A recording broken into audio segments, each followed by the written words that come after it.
marriage is sacred because it is God is the one who instituted marriage. When God created the first man, Adam, the Lord God said, "It is not good for the man to be alone. I will make a helper suitable for him."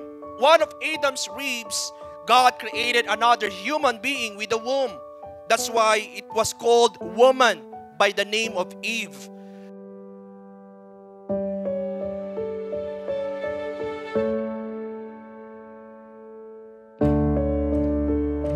Today, it's a mixed feeling. Different emotions yung nararamdaman ko. Happy, and then excited. Siguro sa excitement, 2:30 na nang natulog kami. For the last minute, nag-practice kami ng dance step for our first dance. Forever knows I do. I can't believe I get to love you. Ooh, forever knows I do. I can't believe I get to love you. Ooh, forever. So, gold. Alam niyo, mahilig ako sa gold. Ayan, love. Salamat, ah. Alam ko na kung bibili mo to. Mayroon pa isang kulay doon. Baka pwede mong bilhin mo din. Lubos-lubosin mo na. Ayun, salamat. Dahil yung pangalagaan ng bago mong pamilya, andito pa rin ako. Utol mo pa rin ako.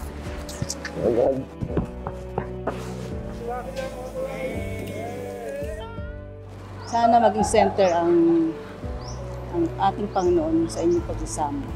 Okay na ako. Okay na daw. Magmahalan kayo hanggang gusto nyo. Bigyan mo na kami ng apo. Ian, will you take Rox, whose hands you hold, choosing her alone to be your wedded wife, to love her, to comfort her, and to be faithful to her as long as the two of you shall live? I do.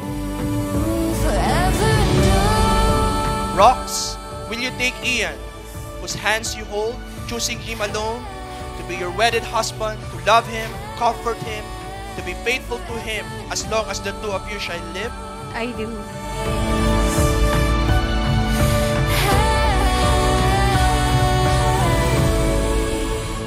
Forever knows I do. I can't believe I get to love you. Forever knows I do. 2014, nagkakilala po itong si Christian and si Rox. Ang love story po nila ay aking pinamagatang from quality check to mapapangasawa check.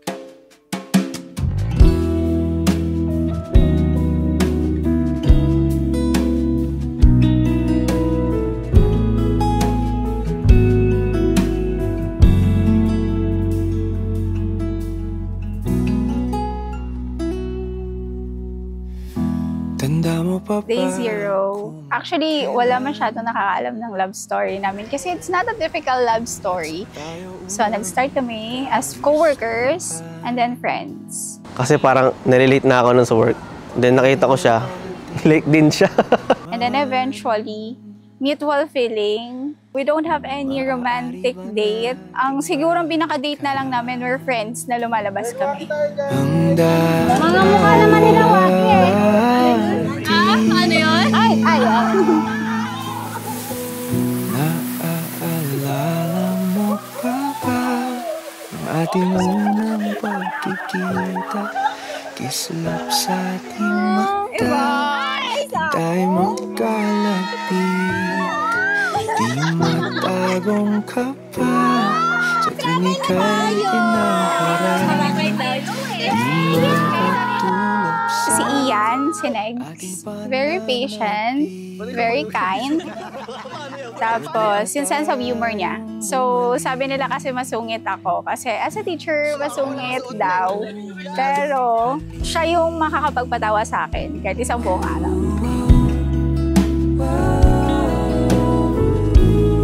Nag-aral pa kasi ako for 4 years. Yung waiting niya nung time para makagraduate ako tapos maging teacher ako, that's not a joke.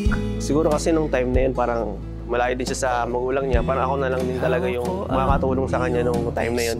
Kasi late na rin siya nag-aaral. Parang pinatapos na yung kapatid niya, panganay siya eh. So ako, bilang gusto ko siya matulungan, kaya ginawa ko yun. Kahit mahirap din. Ang tagal niyang naghintay para ikasal kami. Though pwede namang ikasal kami agad, pero tinapos niya muna na nag-aral ako. And then, naging teacher ako. And then, at the right time, the right moment, ayun. Eto na yun. Mo pa ang ating unang pagkikita, isulap sa ating mata, tuwing tayo magkalapit.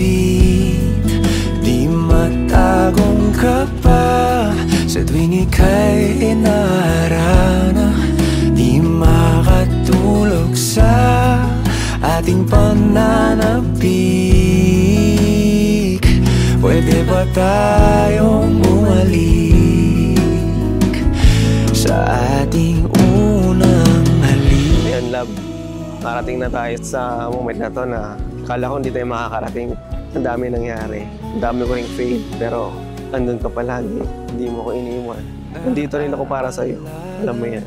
Mas mag-grow pa tayo sa relationship natin. Siyempre ang Panginoon.